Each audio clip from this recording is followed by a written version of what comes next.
هتصدقوني لو قلتلكوا ان الطبق ده هو اللي انقذني وحل المشكله بتاعت الجوع دي بالليل؟ ما كناش كلنا طول اليوم، وجا الوقت ده بصراحه في الوقت المناسب، يعني سد فعلا سد معانا. المهم ان انا كان عندي كيلو لحمه والمفروض ان انا هعمله اليوم ده وتاني يوم، ففرمته وعملت زي ما انتوا شايفين. الطماطم كده هحطها اول حاجه وهحط عليها رشه ملح وادخلها الاير فراير.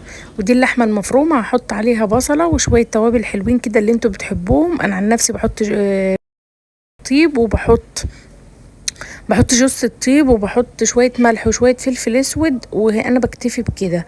والبصله المبشوره بحطها بالميه مش بصفيها. ابتدي بقى ان انا هكورها زي ما انتوا شايفين كده. وطبعا شايفيني انا بكورها كور صغيره علشان تكفي، يعني انا دي كانت نص كيلو لحم. المهم هحط بقى شويه زيت حلوين كده في طاسه حلوه، وهنزل بالكفته بتاعتي الجميله اللي ريحتها والله كانت تجيب لغايه اخر الشارع، ريحتها تحفه.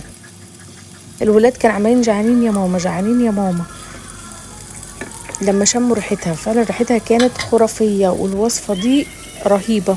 المهم انا دلوقتي سايبه الطماطم والبصل في الاير فراير بيتشوي، وحطيت بقى الطاسه وحطيت شويه زيت كده، ونزلت اشوح فيها الكفته واغطيهم شويه لغايه لما يستوي، يبقى شكلهم يعني يبقى نزل الميه بتاعتهم كده لو فيهم ميه، ويبقى تحفه. دي بقى الطماطم بتاعتي طلعتها من الاير فراير وهي والبصل، وهحطهم علشان هضربهم في الخلاط. هقشر طبعا، هشيل القشره بتاعتهم وهضربهم في الخلاط. عايزه اقول لكم خرافيه، يعني الطماطم دي بناكلها بنحس ان هي مشويه كده.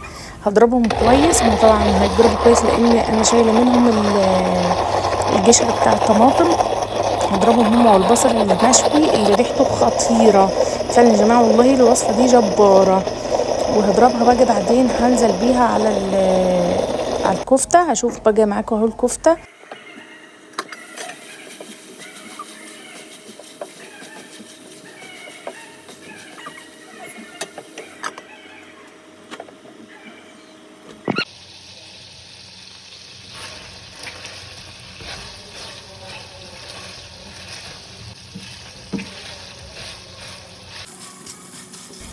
مش هحتاج اسيبها تاني.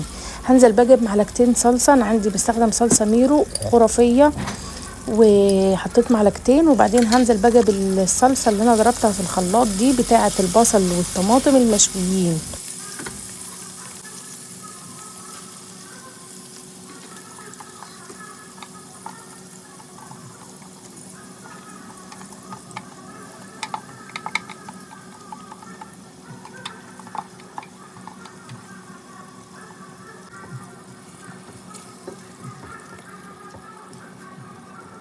معلقه فلفل اسود ومعلقه ملح بس، مش هحط اي حاجه تاني. وبعدين هقلبهم واسيبهم بقى لغايه لما يتسبكوا. هي اصلا تجيله مش محتاجه ان هي تتسبك، بس هتاخد غلوه بس مع الكفته لغايه لما اسلق المكرونه. بقى اي نوع مكرونه عندكم، انا كان